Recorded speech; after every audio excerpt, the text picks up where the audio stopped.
que vai acontecer? Um PCN, dependendo do caso, do que hoje se acha que é contemporâneo, isso na década de 90 já era discutido. Sei lá, Paulo Freire, isso antes da Marta Suplicy ser prefeita, aí olha só, né? Existia um grupo que é o GTPOS, que era o Grupo de Trabalho de Orientação e Pesquisa Sexual, se eu não me engano, essa é a definição da sigla. Mas foi lançado no final da década de 80 um livro chamado Sexo se Aprende na Escola. Então, há quem ache que a chamada... Que título, filho da puta. Há quem ache que a chamada educação sexual chegou quando o Bolsonaro popularizou o, aspas, kit gay. Sim, sim. Ou seja, olha o absurdo que está acontecendo nas escolas. A recepção muitas vezes era essa, né? Sim. Tá, mas espera aí, 20 anos, 30 anos antes, isso já estava sendo debatido, inclusive por Paulo Freire, num grupo de pesquisa que contava, exemplo, com as participações da Marta Suplicy, do Mário Sérgio Cortella e outros. Aí tem uma dinâmica ali que é a dinâmica massinha. Aí pega os alunos ali, mais ou menos de terceiro ano, terceira série, e os alunos têm que tem que fazer ali o que viu o seu aparelho reprodutor em massinha. Aí os alunos conversam, etc. Isso não é razoável. Pra quê? Pra entender a anatomia? Ele sabe, ele sabe qual que é a anatomia da parada. É mais fácil pedir pra ele brincar. Quando você tenta muitas vezes entender pela razoabilidade aquilo que é em si revolucionário, a gente já está errando no direcionamento do nosso senso crítico, ainda não? É assim, ó, eu acho que a escola não tem que ensinar sobre sexo, tipo, é assim que transa. Eu acho que, tipo, pode ter, quando a pessoa tem, sei lá, uns 14, uns 13 anos, pode começar a ter sobre doenças sexuais, essas coisas. Eu acho que faz sentido as pessoas saberem. Dependendo do caso, Monark, deveria ser função, digamos assim, da orientadora pedagógica, de uma psicóloga na escola. Sim. Sabe? O caso é quando isso entra em sala de aula e nós estamos falando de infância. De infância. Então, terceiro ano é quantos anos? Terceiro ano 9 anos. 9 anos, não. 9 anos você tem que aprender os Pokémon, pô. Entendeu? Então, assim, quando eu entro nesse tipo de assunto, eu não gosto de mostrar como se eu fosse assim, ó, o moralista que no tempo de escola não ficava lá zoando, etc. Não, não era isso. A escola, muitas vezes, ela é tão violenta que nós aprendemos essas coisas assim sempre ao solavanco. Seja recebendo piada, fazendo piada, seja, dependendo do caso, se relacionando nos mais diferentes espaços, essa coisa toda. Sim. Beleza. Agora, nesse caso, a pedagogia de Paulo Freire, nesse grupo de trabalho, entrava numa situação de instrumentalizar a infância. Dependendo do caso, debatia-se ali o aborto a partir de pontos que o aborto, por exemplo, com dados assim inflacionados. Ou seja, esses dados ali não procediam. E aí esse texto aí do GTPOS, tá? Sexo se Aprende na Escola, está na bibliografia do PCN. Então, você aprende uma história, muitas vezes, que quer te falar sobre ética, dependendo do tema, segundo o professor. Não é ética, segundo Aristóteles, etc. O início dos estudos sobre o que significa ética. Não, não é isso. Ou ainda vai chegar ali e vai te apresentar forçadamente essa orientação sexual. Aí, pera lá, né? Imagina o seguinte, você tem uma filha. Eu tenho 2 filhas, tá?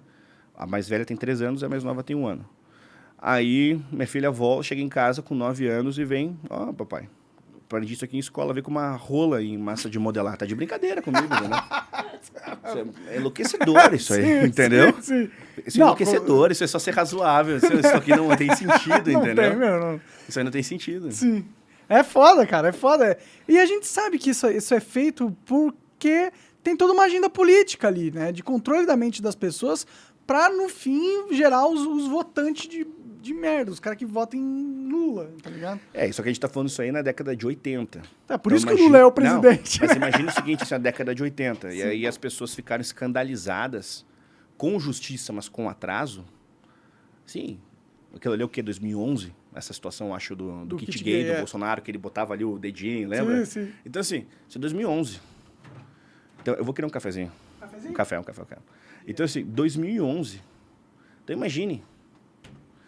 De lá para cá, a gente tá falando aí, quantas coisas aconteceram. E ainda, sei lá, na década de 90, porra, a gente viveu assim, a sexualização da infância na TV aberta, entendeu? Sim, né? Verdade. Banheiro do Gugu, os caras... Não, banheiro do Gugu, sei lá, Cascaveletes lá no programa da Angélica, Eu Vou Comer Você, e as crianças dançando e tal. Nossa. Então, assim... E agora tá pior ainda, né? Agora aquele vídeo da Xuxa a Xuxa com a Paquita, propaganda do Chupa Chups. Tu lembra do pirulito? Não lembro.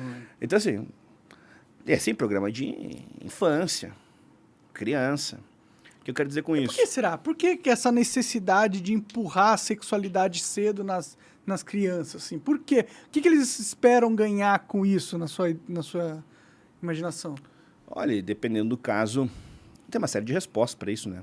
Vai desde um campo teórico que tenta legitimar isso, até uma, digamos assim, uma percepção social.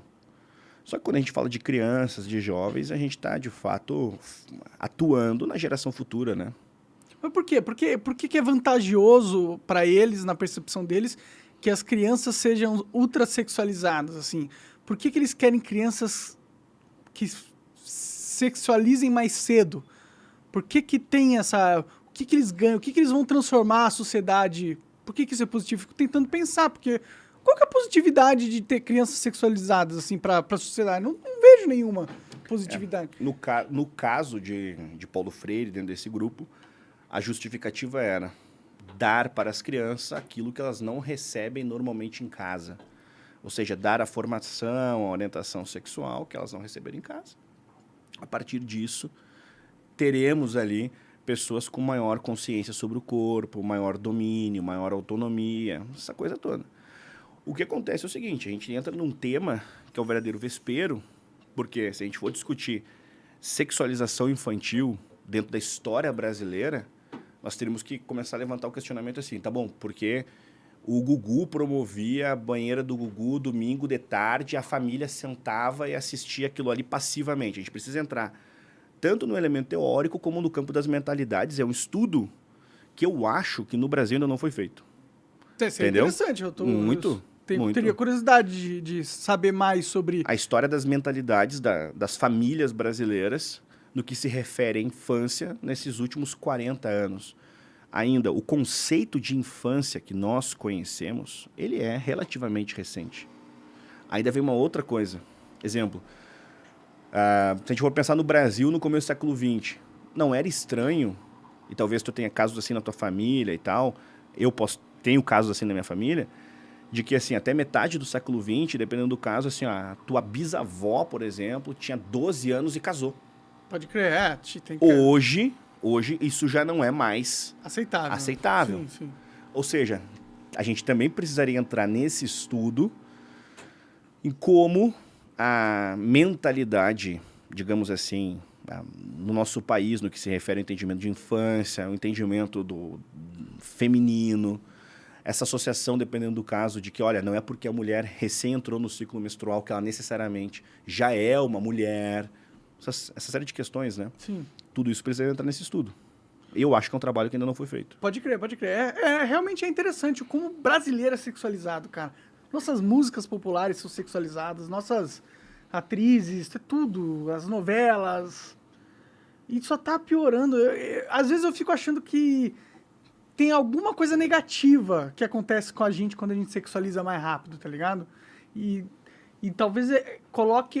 Eu acho que a intenção é colocar as pessoas em posições de fragilidade social, sabe?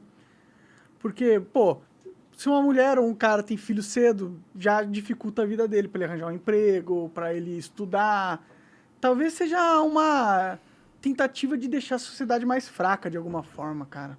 Porque não pode fazer sentido na cabeça delas, uma criança de 9 anos fazer uma massinha de pica, tá ligado?